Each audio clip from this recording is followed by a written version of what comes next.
Well, good afternoon and welcome to another Wednesday webinar. It's really good to have you with us. As ever, do put in the chat box where you're from. It's good to know who we're talking to today and who's watching. My name is Tim Ferguson. I'm part of the ministries team at the Baptist Union. The Sunday just gone was Climate Sunday, and we're sandwiching that Sunday with a couple of webinars. So last week we had Dave Gregory and Rachel Mander talking about the launch of a couple of networks. I'll just bring these up onto the screen now, actually. The Baptist Union Environment Network is a new network for the Baptist world. And Rachel was talking about the Young Christian Climate Network. So there are more details there if you want to follow those through, or the webinar is actually been recorded and it's on our Baptist Union YouTube channel. Do have a look at that if you missed it. But today, on the other side of Climate Sunday, our webinar goes by the intriguing title of Doxecology, Songs of Creation, Ecology and Christian Hope. So Doxecology, it's a new worship resource focused on creation and creation care. And right at the very beginning, for the sake of openness, I do need to declare an interest as I co-authored one of the songs in the collection. But let's, much more importantly, hear from those who are much more thoroughly involved with the resource. So let me introduce to you Joel Payne and Sam Hargreaves. And Joel is from Resound Worship and Sam is from Engage Worship. We're going to hear about those organisations in just a moment. But Sam and Joel, thank you so much for joining us and welcome. Thank you. Thanks for having us. So first of all, before we talk about Doxecology, just tell us a little bit about Resound and Engage. I know that both organisations are trying to resource the UK church for worship. So what's the distinction between them and what do those organisations do? Maybe Joel, you'll kick off for us. Sure. Resound Worship is effectively, we call it a collective of UK songwriters. So we're based around different parts of the country, and we get together from time to time, either online or in real life, and we write songs for our churches and for the broader church. And we've been going about 15 years or so. So that's our sort of, our main thing has been writing songs. But over the years, as well as publishing those songs, we've gradually seen that so many churches have a songwriter in them. And they actually have a really valuable, unique voice in the local church. And we actually want to encourage and resource those songwriters. So we also now increasingly run workshops, retreats. We do a podcast. We even have an online community of about 100 or so songwriters from around the world who collaborate together and encourage one another. That's kind of what we're about. Okay, thank you. And Sam, Engage Worship. Yeah, so I've been involved with Resound since the start, always as a volunteer rather than an employee. But Engage Worship is something that my wife Sarah and I have run for about 12 years now, and we're quite similar to Resound, but we are more towards the end of creative resources, a little bit of songs, but because Resound is doing songs, we focused on other things. So we have free online resources, we produce books and downloadable stuff. We've recently done a course for training worship teams that's free, 12 video course online. And in fact, today, we are also launching, plug, another book, which is for families called Jesus in Emotions. But I'll stop waving that because we're not supposed to be here talking about that. No, that's fine. It's all about resourcing the churches, no problem at all. And I know that Resound would see itself as interdenominational, so it's drawing from different church traditions. Presumably Engage is the same, Sam, as well. Very, very much so, yeah. We try and cover a really wide range of kind of Christian spirituality. So we're mixing contemporary and charismatic and liturgical and contemplative and lots of different things kind of coming together. Okay. So Doxecology, so that's the title of this resource. At the very least, it's a collection of 13 songs to be used by churches in worship. But Joel, what was the idea behind it, and where did the project come from? Well, I guess one of the things that is distinctive about us as a group, and the reason I think people come to Resound Worship looking for songs, is that we tend to write songs about something. So quite often, if somebody says, I need a song on, I know, Resound Worship might have something. And increasingly we do. It depends what we've been focusing on. So we do look for gaps in the broader church repertoire. And as we got to thinking about this particular one around ecology and the environment, which is, it really is a huge issue in in the wider scope of life, I mean, I know when we first went into lockdown, there were only two things in the news, and one of them was the coronavirus, and the other was the environment, because that managed to still make it through into the news. We really care about it, but we're not singing about it in church. And that really matters, because what we sing in church, our worship is formative. It forms us. As well as responding to God, it forms us. And if we never sing that we love this planet that God has made and so on, then really we never believe it. So we recognize that as something really important, and that's a kind of approach we always take. But we're also aware, like with lots of more specific or niche subjects, the Bible doesn't talk specifically about climate change or genetic engineering, or you like to name anything modern concept. So you're always looking more for the broader meta-narrative. And when you go into that, you realize actually the Bible is bookended by creation and new creation, and in between is this big story of redemption. And actually, there's all kinds of things to be written about the environment, about creation. And especially, I think, in these days of, as the climate crisis is increasingly going out of control, that we actually have a Christian message of hope. We have hope despite the chaos. And so that sense of our kind of our eschatology, if you want to give it a posh word, it was just really important. I think those are the kinds of things we dived into, but we also knew we didn't necessarily know a lot about it, maybe a kind of on a surface level. So one of the early things we did was kind of dive in and start reading and studying and so on. Yeah, okay. So, I mean, once you started on that process, you're then actually looking to write something. Sam, was it easy to write songs as you set about the task? No. What we've discovered is when you try and write into the gaps, there's a reason why they're gaps. There's a reason why not many people have successfully written songs about those things, because it's difficult. So whether that's the Trinity or eschatology, or in this case, the environment, we've realized, it's actually difficult to do this. And as Joel said, we got a bunch of reading, and I remember we had a little sort of Zoom seminar and discussed it as a team. And then we all went off and we ended up writing these epics. And every single song had that sense of like creation, fall, redemption, eschatology in every song. And I remember Joel took them to Peter Harris from Russia. Russia, and said, Peter, what do you think about these songs? And Peter went, they're really dense, they're really epic, and also a lot of them were really negative. And I think that we were reacting to the fact that a lot of, if there are songs about creation, they're really lovely. Oh, isn't creation great? Thank you, God, for your wonderful trees and flowers and sunsets.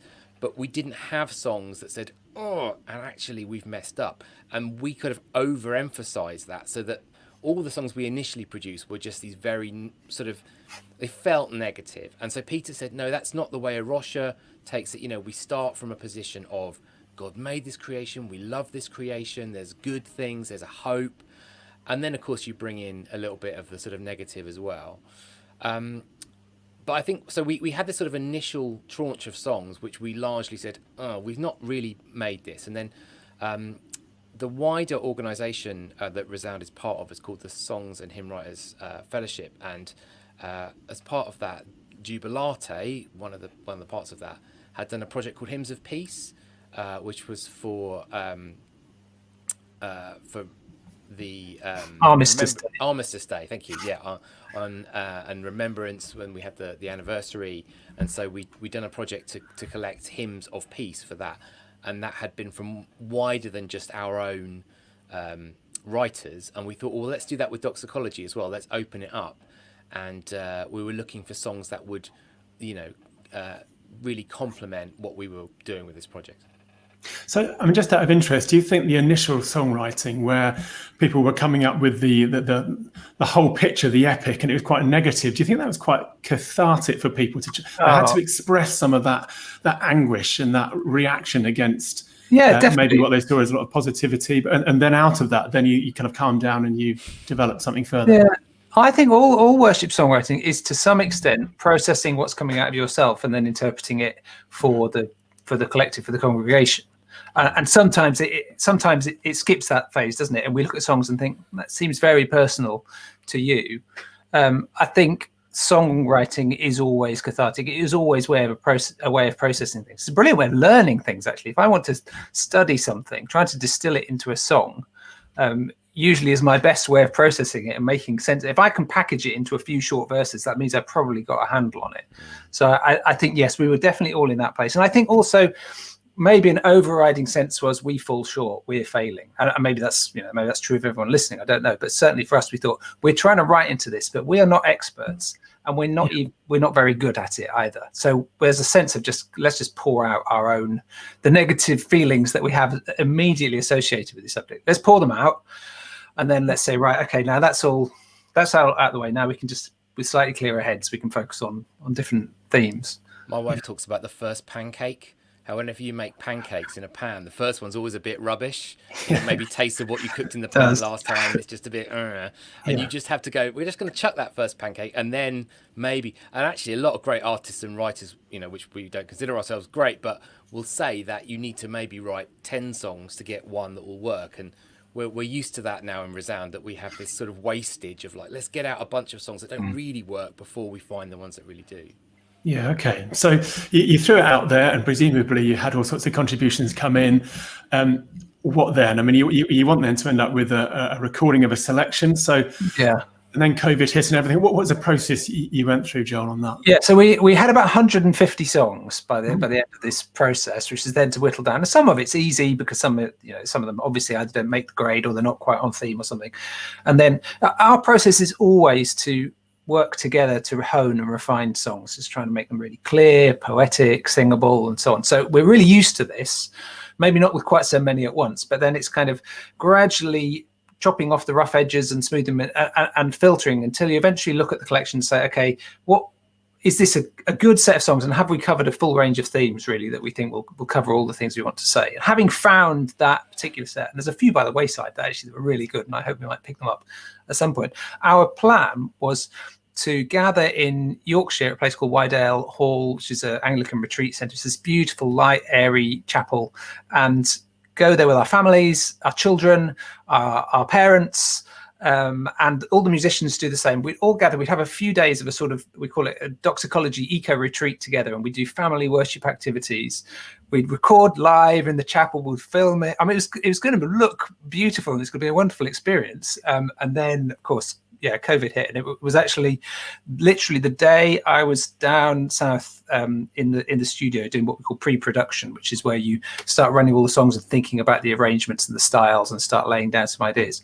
That Boris was announcing none of this is going to happen. I had to phone up and cancel that. And fortunately, it was then, because then we could quickly rethink and say, right, well, if we're not doing that, we approach this differently. We say it's a studio album. And when it's a studio album, what you're really looking for is something that's just going to sound great and really going to capture people. So we had to change some of the musicians. We had 5 people who had their own studios who could record at home. So we looked around for a drummer. We ended up, because drums are hard to record, you need a decent studio. We actually managed to get this chap, Troy Miller, who is an actual, absolute world class. He produces people. He was producing Diana Ross's next album while he was doing our drums.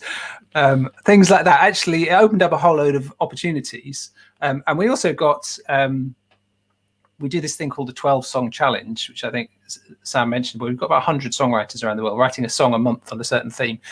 And they're always recording, send their songs. So we said, look, we need some sort of group. We call them gang vocals. Could you, if we sent you a bunch of choruses, could you record yourself singing them and send them back, and then we'll just layer it up? So somewhere on the album, there's this great big choir of, we call it the 12-song choir. Yeah, okay. So it's very creative way of bringing it all together. Thank you to those, by the way, who are kind of putting some comments in already. Do keep those coming in. There's some comments here about keeping the creative flow going and being grateful for that, and also about lamentation. Just want to say we will come on to some of those topics in a few minutes as we talk about how the resource can be used in its wholeness. And just perhaps a question, Sam, for you. I mean, as you drew this material in from all sorts of different contributors, here we are, 3 white men on the webinar, conscious of that. Were there diverse contributions, both in terms of the songwriting and then also in the recording, gender, race, world church? I mean, how did you involve diversity in this? Well, I think we just want to be really honest and say that, especially in the last few months with Black Lives Matter being so prominent, we are far more aware than we probably were 6 months ago of our limitations as an organisation. And I was really privileged to interview Noel Robinson for our podcast, who's one of the leading worship leaders in the country, first Black British worship leader to be signed to Integrity Worldwide. And he was really honest with us about some of the challenges of being a Black worship leader, Black songwriter, and being pigeonholed as gospel or pigeonholed as, being just for the Black community. And I think we've got a long way to go as a group. We have got we've got a wide range of people from all over the world and different ages, different stages of life. But I don't think that we've done as much as we can do in terms of proactively making connections with particularly people from other racial backgrounds. So we're aware of that. But I would say there are some contributions on this album. And the fact that we were able to open it out meant that we got some contributions from different places. We've got a couple of fantastic Black singers on the album. Geraldine Latty is singing on it. She's one of our regular contributors. She wrote one of the songs. And Joel, what's the name of the other lady that sang with the Scilla Mosley. Scilla Mosley. Amazing. It's amazing Black British singer as well. And so we've got Keiko Ying, who's from the US. She's also really come and been part of our community, and she's got a song on the album. So we are aware of this, but we are also aware of we've got a way to go as a group. Yeah, okay. And certainly in style of song on the album, I know that you've got everything from hymn to a little bit of gospel to a bit of country is in there as well. Yeah. So, Motown. Yeah.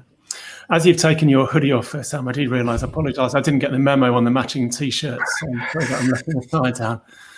And so the resource starts. I mean, if you go through the songs in the order that they're kind of meant to be.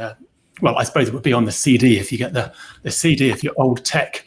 The whole resource starts, unsurprisingly, with Genesis 1 and the creation account. And so, Joel, how do you bring freshness to something that's so familiar, a narrative that's so familiar to us?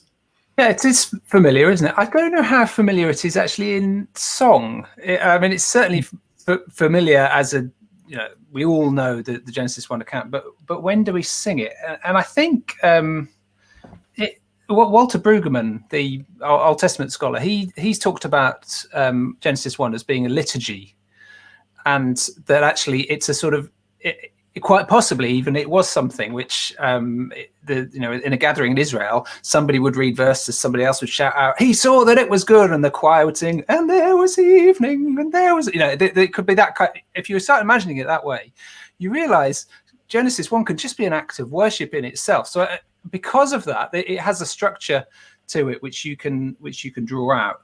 And I think certainly with the opening song, we just wanted it to be praise for what God has done. But also in that first chapter of Genesis, the very first thing which God tells humanity to do is to be involved in looking after the rest of his creation. It's the very first thing. And I know that Chris Wright in his book, The Mission of God's People, that's, it's very unusual for a mission book to start with a book on environmentalism, but that's what he does. He says that's the first thing.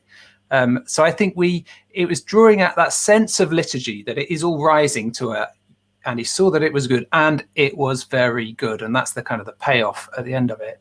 But also recognizing that woven within that is the first command to humanity. And so the kind of the verses work with a sort of telling the creation account, but then second verse homes in more on that aspect of it, and God creating humanity and what he called us to be. Okay, so I'm hoping we're going to be able to hear a sample of actually the first song, and Heaven's Voice Brings the Dawn. Sorry, so based on that creation passage. So let's just see if I can click on the right things, and we'll just have a listen for a few minutes to this.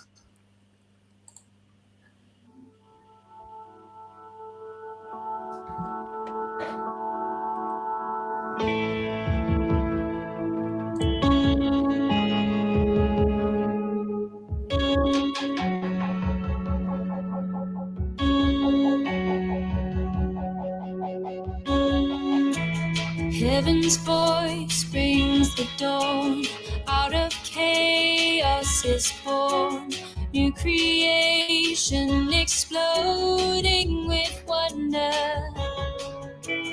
Planets spin into space, earth and sky find their place. All of nature awakes to its maker. You say everything you've made is good. The sun, the moon, the stars that shine above. You say everything you've made is good. The land, the seas, and all that lives and breathes. We sing praise to the Maker, to our King, our Creator. Praise to Almighty God. All creation together, singing one hallelujah. Praise to Almighty God.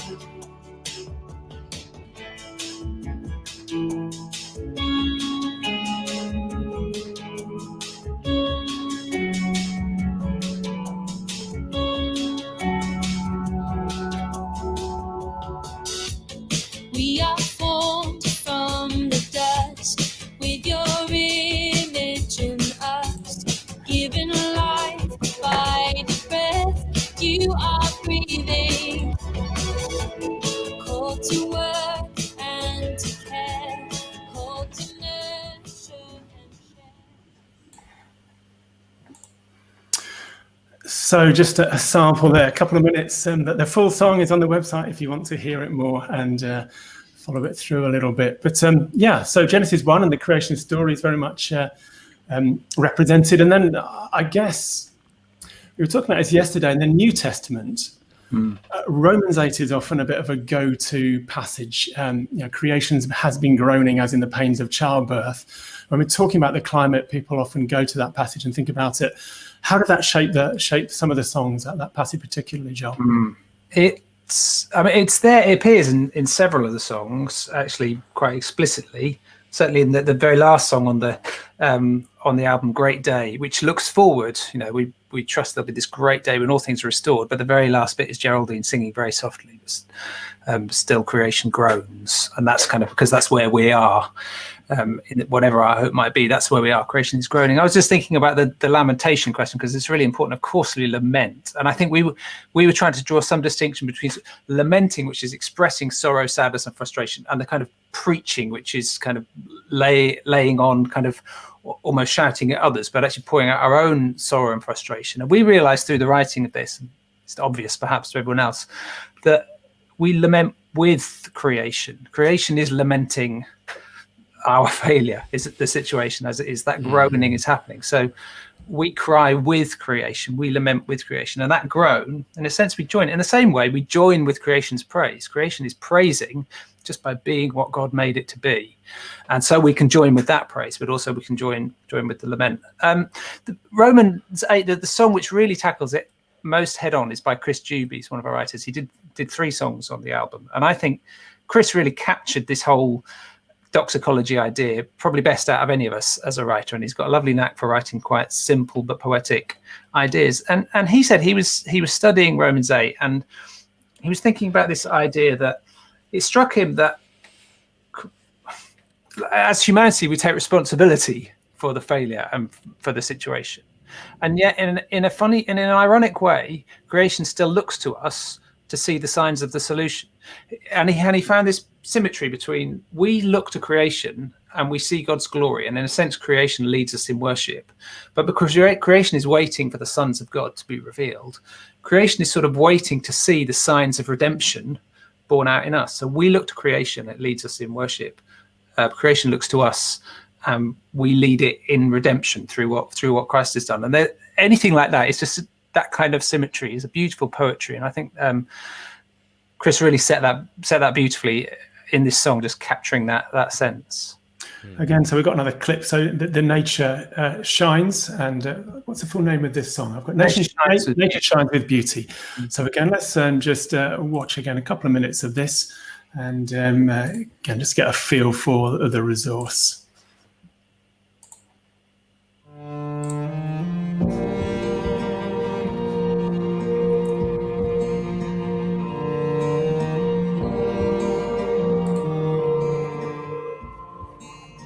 Nature shines with beauty, bringing us a revelation of the Maker's glory, leading us in adoration. Nature shines with beauty, bringing us a revelation of the Maker's glory, leading us in adoration. Oh God, who made the stars and formed us, founded us, your plans are over ours, and all your ways are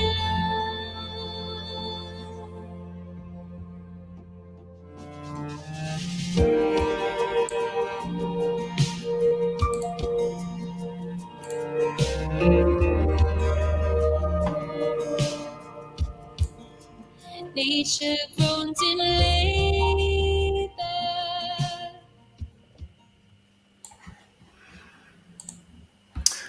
So again, I'm only playing a couple of minutes of it, just giving you a taste. I'm aware of the time, and we want to talk about a few other things. But once again, those songs are available on the website to look at more and to use.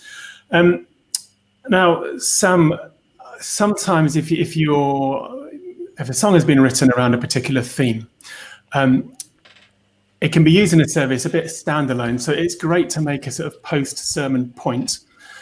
But how would you use these songs in the flow of worship? So there might be a whole service around them, or that they would fit into the whole thing.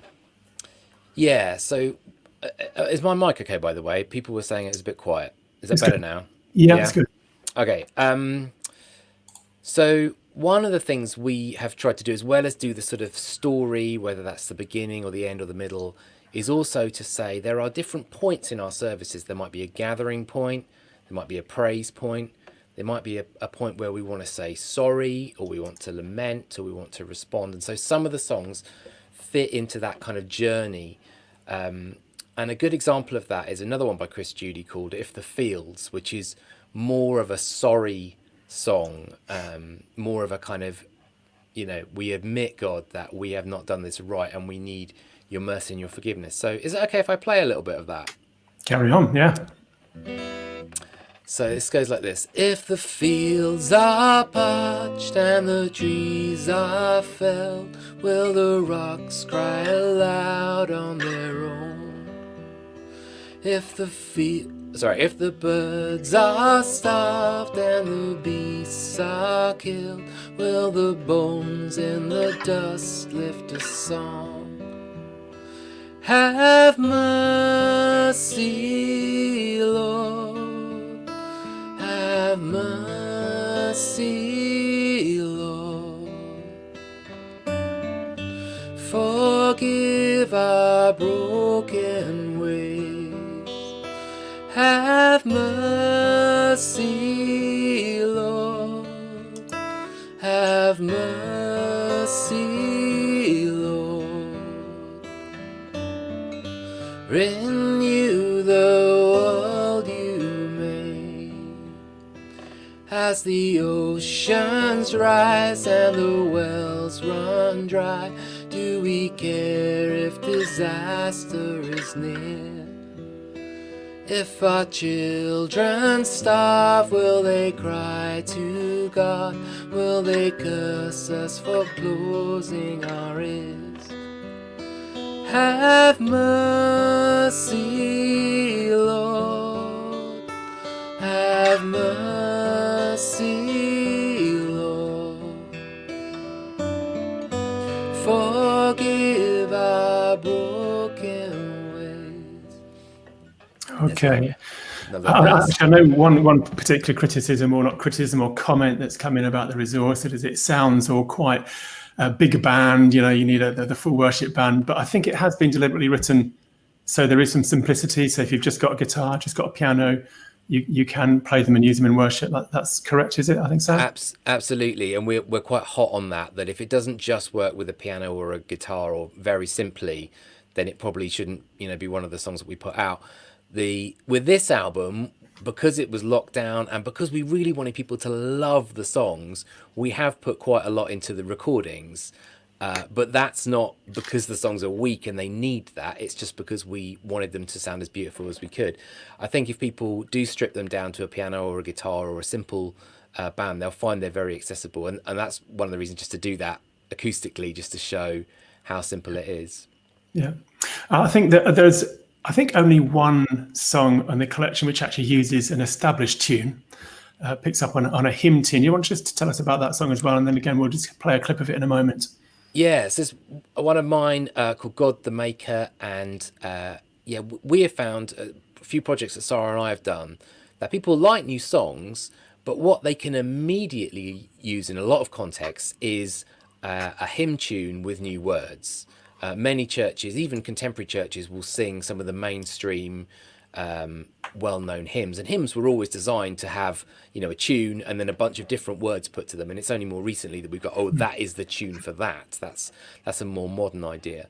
So with this one I took the tune that's known as What a Friend We Have in Jesus by Charles Converse and wrote some words to that. And in terms of where this fits, we talked about the previous song being more of a confession song, a sorry song.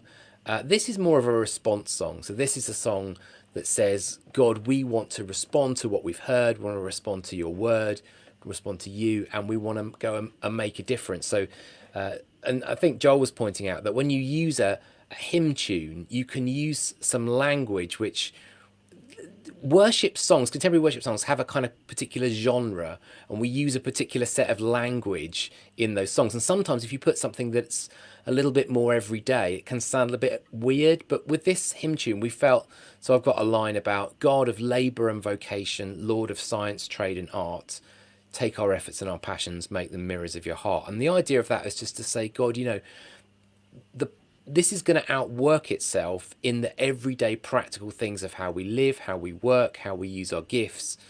So yeah, that was where this song came from, really. Okay, again, well, let's listen to a couple of verses of this as well then.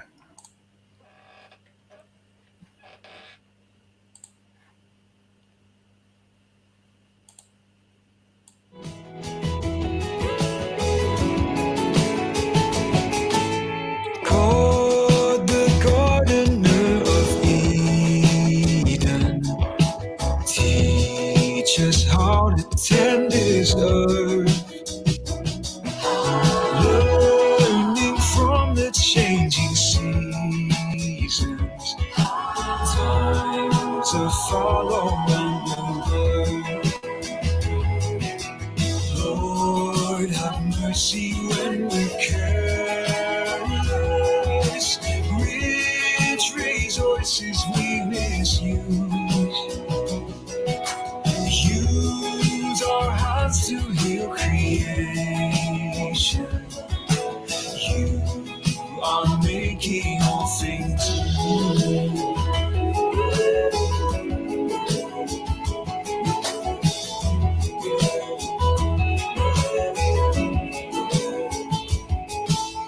God of labor and vocation, Lord of science, trade and art, take our efforts and our passions, make the mirrors of your heart. Every habitat and creature loves and values God by you. May our lives reveal your kingdom. You are making all things new.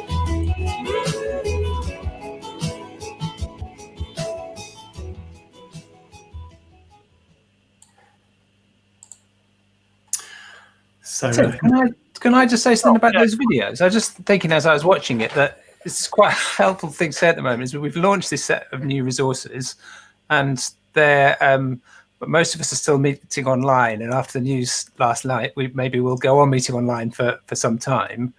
And so what we've done is we've made that kind of video. It's either got video footage on it or pictures for all of the songs. And what we've said is that if people get the videos, it includes permission to include them in online services. So you don't need to then get permission and extra licenses and so on.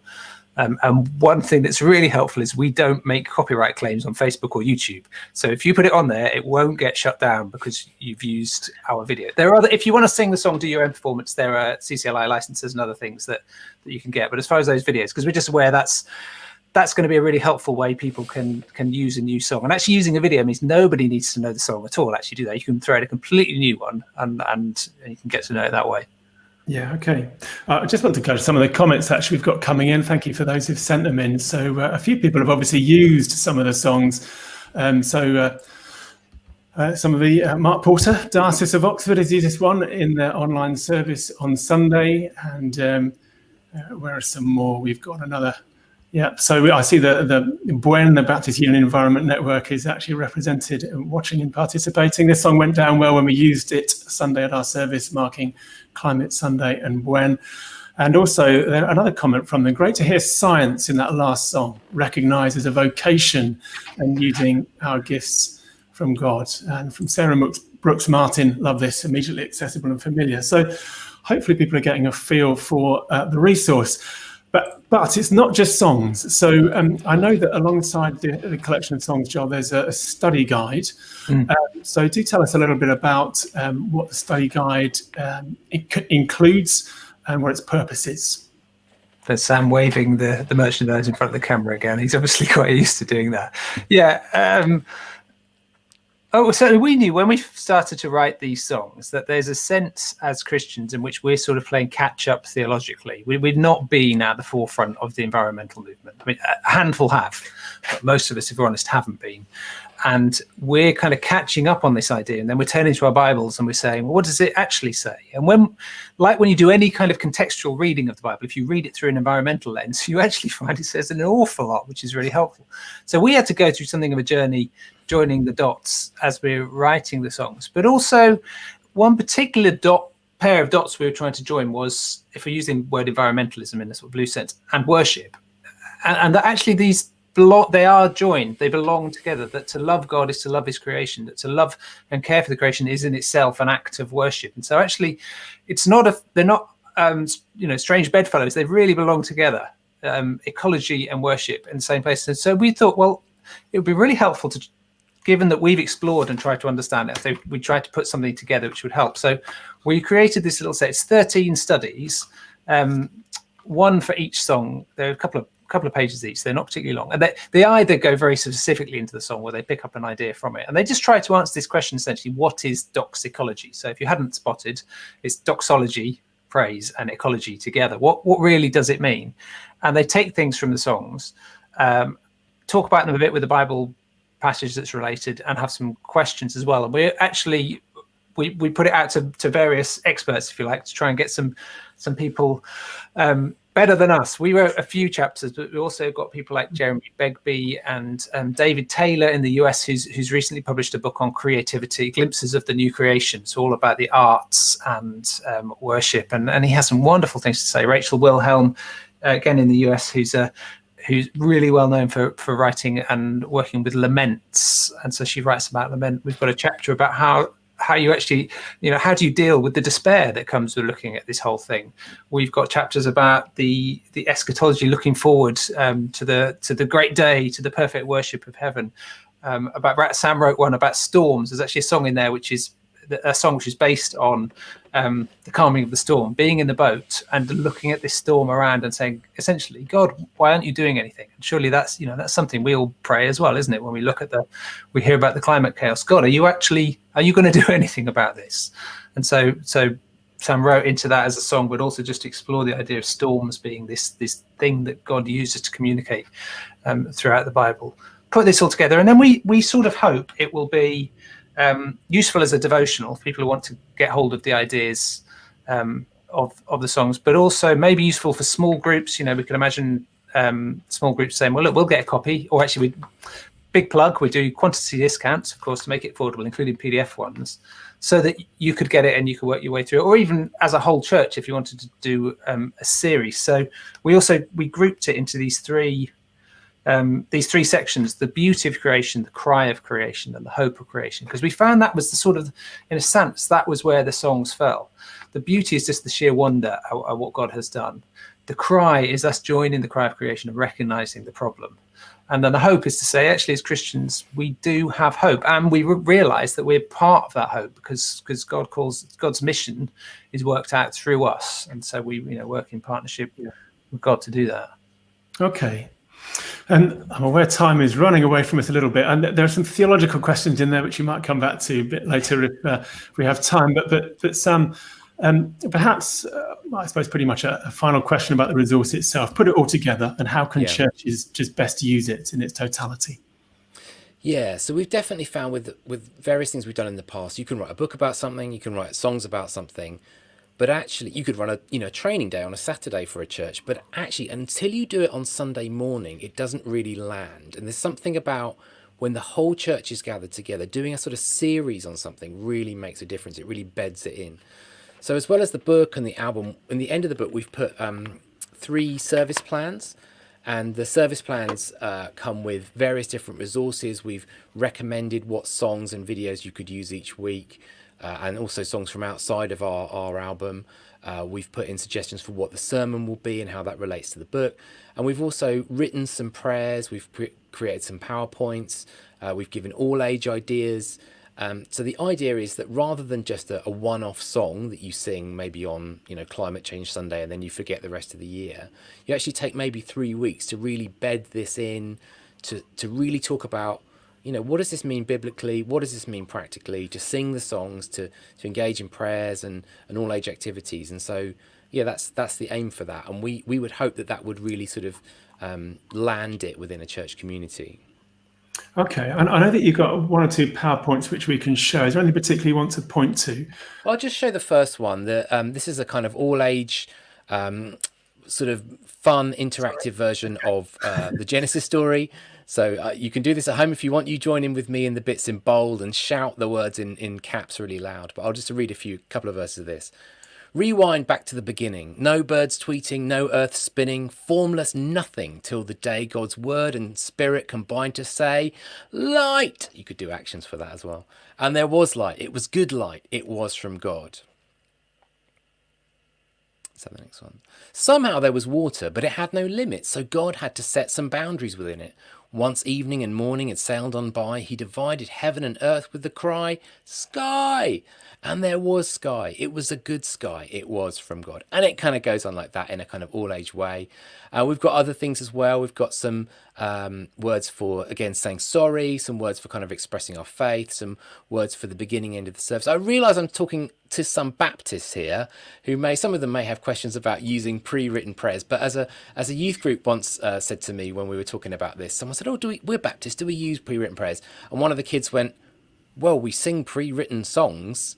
So, maybe there's a value in saying occasionally, especially with a difficult topic like, the environment, maybe there's a value in having someone have thought about the words and you engage with. But we've put in, I think you want to own up that until last year you were a worship leader in a Baptist church as well. It's true. I straddle both. I've grew up in a Baptist church, been in a Baptist church very much recently, and I'm in an Anglican church now. But I very much trying to straddle both worlds and trying to help both see where they can learn from the other. Okay. And so I just wonder, well, I'll tell you what, let's if other people have got any questions that they want to put in, then please do. Just post them in the chat box and we'll try and pick them up. We've got one from the Baptist Union Environment Network again, which I'll come to in just a moment. Perhaps first of all, before that, Joel and Sam, I mean, it doesn't matter which of you goes first, but how have you been changed personally as you've put this resource together? I mean, I'm changed every time I write songs. Part of that is just the process of it. I talked about it before, that actually it's a really helpful way of processing. It's a very helpful way of reading the Bible. It's a really helpful way of engaging with the subject. And so in that sense, I'm always changed. I was writing a song last week, I think it was, trying to write from the perspective of Sarah, the wife of Abraham, while she's waiting for the promise of God to have a child and all her despair and you're just immersing yourself in an idea. You come to understand things in a way you didn't before. So that is certainly the case. I think, of course, what also happens is you get really immersed in a project like this, and you find you notice everything that is about the environment in the news, in the social media, whatever it is. So in that sense, absorbing more and more of it, I think it also, for me, I found myself increasing throughout this year in terms of worship, just finding myself in situations where I'm engaging with the creation, and I find myself, I'm making that link. I'm saying I need to worship God here. And I went to the Isles of Scilly a few weeks ago, and still it's beautiful more or less deserted islands off the south coast, and looking out at the sea, and just my heart pouring out with worship. But I suppose I want to say as well, in another sense, I've realised how difficult it is to be changed in this stuff, and I sort of wish my heart had been completely broken for all of this, and I sort of wish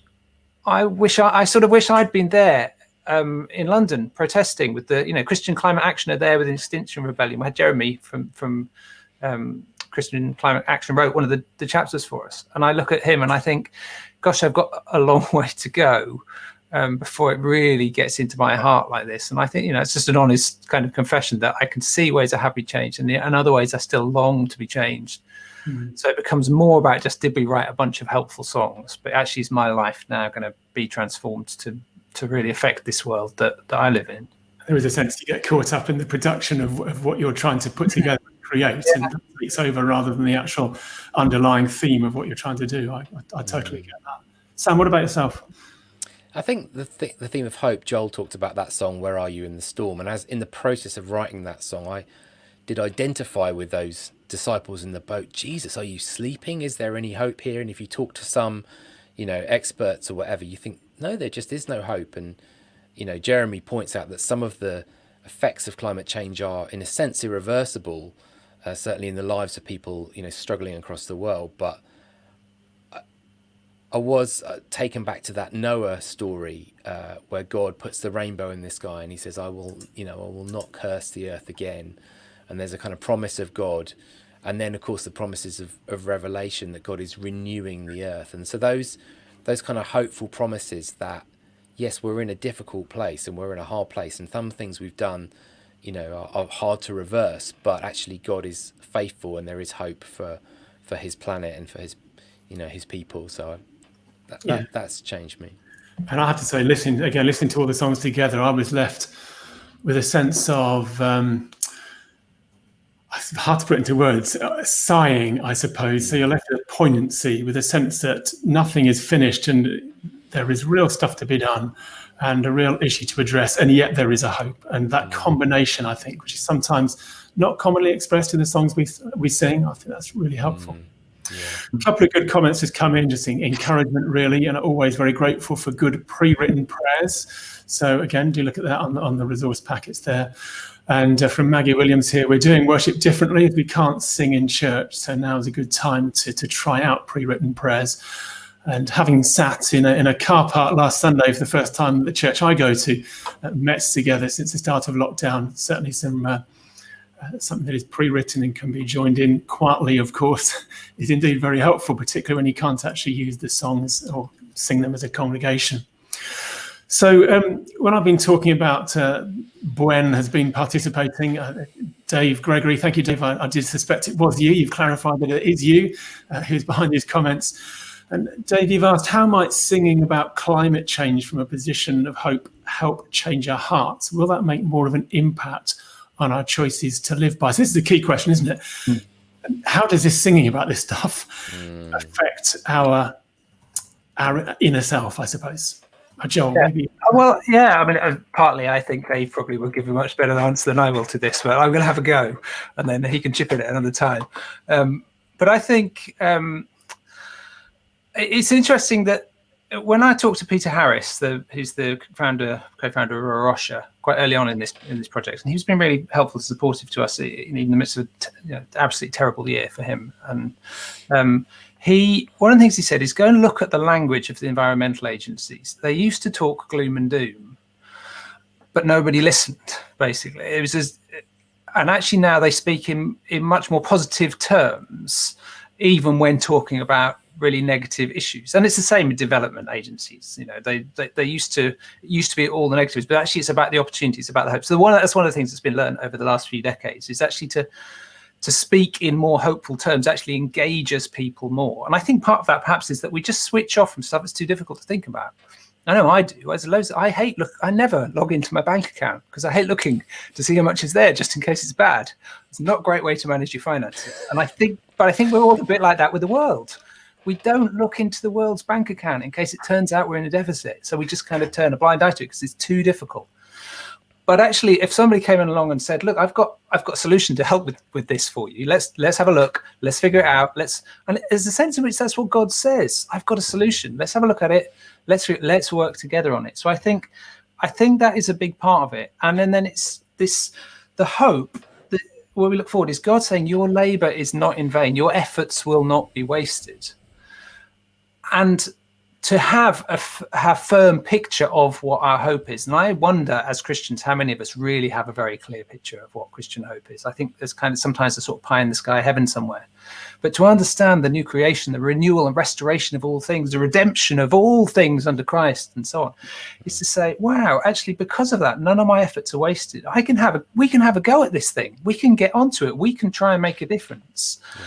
And it, on the one hand, therefore, it may well be very hard, but that won't be wasted. But also we have a hope that there's a kind of freedom in knowing, well, God is in this with us. And if God is in this with us, then we'll really do what we can. But at the same time, we can trust God. I think it's a kind of balance of those things. I know Jeremy Williams, when he wrote the little chapter for us, he spoke of where I think it was on Easter Day or something last year, he stood up at Extinction Rebellion thing, and he shouted out, "The Spirit of God is a spirit of resurrection, and that spirit fuses the universe, and that is part of it. We believe in a God of resurrection. It begins with Jesus Christ, and that spirit, in all things, it gives us hope. And I think hope compels us to say, yeah, come on. We can do it, rather than, well, it's just too difficult. I'll bury my head. I think it's also undoubted, isn't it, that for many people, their theology actually stems from the songs they sing as well.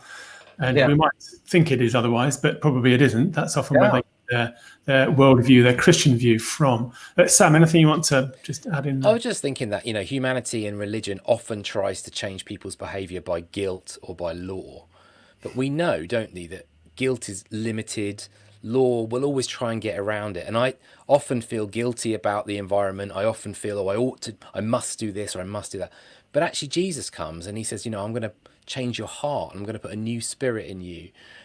We've often recognized the difference between the Ten Commandments and the Beatitudes. Rather than thou shalt not, it is blessed will you be if you.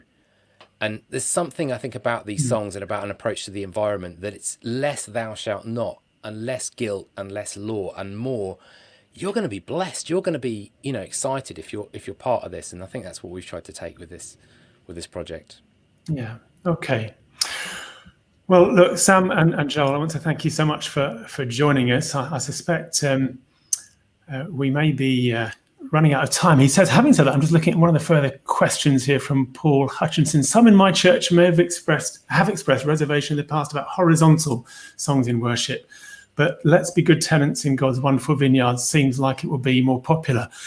Well, that sounds like it's queuing up the final song that we're going to finish with in a minute or two, which we're going to play in its entirety, just to play us out, as it were, in the webinar. So thank you, Paul, for that comment. So Sam and Joel, thank you very much. I'm just going to remove you from the stream for a moment and just say one or two other things just to those who are watching. But thank you for joining us. So I do want to say, for those of you who may have been regular watchers of the Wednesday webinar, that's the last one for the moment. It was just 2 around climate change. We haven't got any more planned just yet, though. If you're a minister, do be aware that we will have some webinars in October, the first one being on Monday, the 10th of October, about continuing ministerial development, which we're rolling out at the moment. But if otherwise you're just watching this and want to take part in more things and connect with the Baptist Union more through this means, then we again have a prayer broadcast this evening at 7 o'clock at the usual time. And that's with Lynn Green and Jonathan Somerville from Woodford Baptist Church in London. It probably goes without saying, by the way, that if you do want any of the resources we've been talking about today, well, you can go to the website that's on the screen. But to be honest, if you just Google Resound Worship, you will fairly quickly find access to those resources and find out how you can use them and what you can do with them. So thank you all for just taking part today. So we're going to finish just by playing one final song. And it's, I think it's about, how long is it? 4 minutes long. So stick around and listen to all of it if you wish, or otherwise do disappear. But thank you for joining. So God bless and goodbye.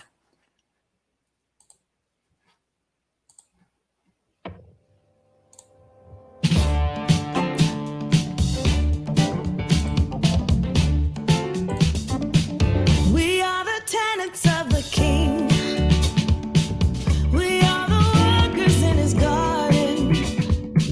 So we will live in love and care. For this the planet that we share. We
serve the King.